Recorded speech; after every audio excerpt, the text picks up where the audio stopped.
భూ ప్రకంపనలపై ఎన్జీఆర్ఐ సైంటిస్టులు కీలక వివరాలు వెల్లడించారు. భూకంప తీవ్రత 6 వరకు ఎలాంటి ప్రమాదం లేదని NGRI senior scientist doctor Shekhar అన్నారు. గోదావరి పరివాహక ప్రాంతాల్లో భూ ప్రకంపనలు సహజంగానే వస్తుంటాయని, నేటి భూకంప ప్రభావంతో మళ్లీ ప్రకంపనలు వచ్చే అవకాశాలు ఉన్నాయని చెబుతున్నారు సైంటిస్ట్. తమ అంచనా ప్రకారం భూ ప్రకంపనల తీవ్రత 6కు మించకపోవచ్చని తెలిపారు. తీవ్రత 6 వరకు ఉంటే భూ ప్రకంపనలతో భయాందోళన చెందాల్సిన అవసరం లేదని తెలిపారు సైంటిస్ట్. 1969లో భద్రాచలంలో అత్యధికంగా 5.7 తీవ్రత నమోదైందన్నారు senior scientist doctor Shekhar. Telugu రాష్ట్రాల్లో భూ ప్రకంపనలపై NGRI senior scientist doctor Shekhar ఇంకెలాంటి విషయాలు చెప్పారో మా కరెస్పాండెంట్ జ్యోతి తెలియజేస్తారు. తెలుగు రాష్ట్రాల్లో ఒక్కసారిగా కూడా భూమి కంపించింది. ఈ నేపథ్యంలో భయభ్రాంతులకు గురయ్యారు తెలుగు రాష్ట్ర ప్రజలు. అయితే ఎక్కువగా కూడా అటు ములుగు, కొత్తగూడెం, భద్రాచలం డిస్ట్రిక్ట్లలో కూడా ఈ ఎఫెక్ట్ అనేది ఎక్కువగా కనిపిస్తోంది. ఇక హైదరాబాద్లో కూడా కొన్ని ప్రదేశాల్లో ప్రకంపనలు అయితే రావడం జరిగింది. అయితే అసలు ఎందుకు వచ్చాయి, రీజన్స్ ఏంటి, వీటి అంశాలకు సంబంధించి మనతో మాట్లాడేందుకు డాక్టర్ శేఖర్ ఉన్నారు ఎన్జీఐ కార్యాలయంలో. ఒకసారి మాట్లాడదాం. సార్, అసలు రీజన్ ఏంటి సార్? ప్రధానంగా ఏ ప్రాంతంలో స్టార్ట్ అయింది? రిక్టర్ స్కేల్ మీద ఎంత చూపిస్తోంది? సో ఈరోజు వచ్చింది అయితే మార్నింగ్ వచ్చిన ఎర్త్క్వేక్ మ్యాగ్నిట్యూడ్ 5 అండి. సో ఇది జోన్ 3లో ఉంది కాబట్టి 5 to 6 అనేది వీ కెన్ ఎక్స్పెక్ట్. దాన్ని అక్కడి వరకు రావచ్చు. దానికన్నా ఇంకా తక్కువ అంటే జోన్ 2 మిగతా పార్ట్ అనమాట. ఈరోజు వచ్చిన ఎర్త్క్వేక్ అయితే జోన్ 3లో ఉంది.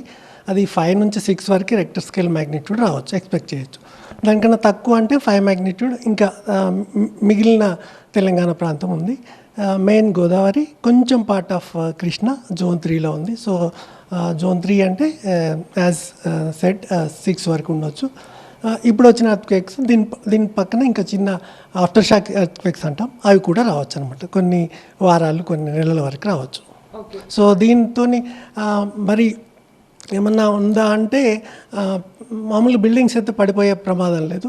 ఆల్రెడీ ఏదైనా క్రాక్స్ వచ్చి వీక్ ఉన్న బిల్డింగ్స్ ఏమన్నా ఉంటే వాటికి డ్యామేజ్ అవ్వడానికి అవకాశం ఉంది.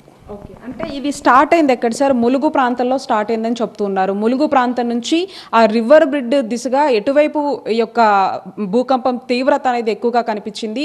హైదరాబాద్ ఎక్కడో ఉన్నటువంటి ములుగు ప్రాంతానికి దాదాపుగా 250 కిలోమీటర్ల దూరంలో ఉంటుంది. కానీ ఆ ఎఫెక్ట్ అనేది హైదరాబాద్లో కూడా కనిపించింది. అంటే అక్కడ ఉన్నటువంటి ప్రాంతంలో ఉన్నటువంటి పరిస్థితులను మీరు చూసారా?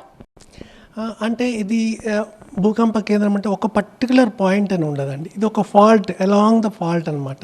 సో ఆ ఫాల్ట్ అన్నప్పుడు కొన్ని మీటర్స్, కొన్ని కిలోమీటర్స్ డిస్టెన్స్ కూడా ఉంటుంది.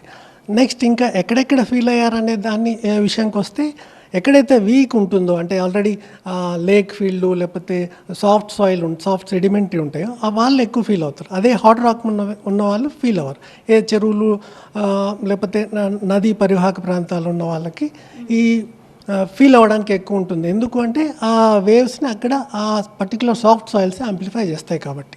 ఓకే, అంటే ఇప్పుడు తెలంగాణ స్టేట్లో ఏ జిల్లాలో ఎఫెక్ట్ అయ్యాయి సార్ దీనివల్ల?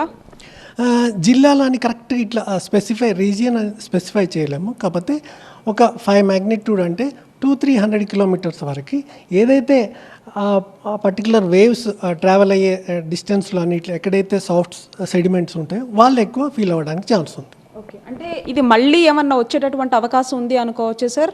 మళ్ళీ అంటే ఇది ఇక్కడ మనం 6 వరకు మ్యాగ్నిట్యూడ్ ఎక్స్పెక్ట్ చేయొచ్చు. ఇప్పుడు వచ్చింది 5 అంటే దీని తర్వాత చిన్న చిన్న ఆఫ్టర్ షాక్స్ నెమ్మదిగా వస్తూ చివరికి తగ్గిపోతుంటాయి అన్నమాట. సో అది మనకి నెక్స్ట్ ఫ్యూ వీక్స్, కొన్ని వారాలు, కొన్ని నెలల వరకు అయితే చిన్న మ్యాగ్నిట్యూడ్ ఇంకా వస్తుంటాయి.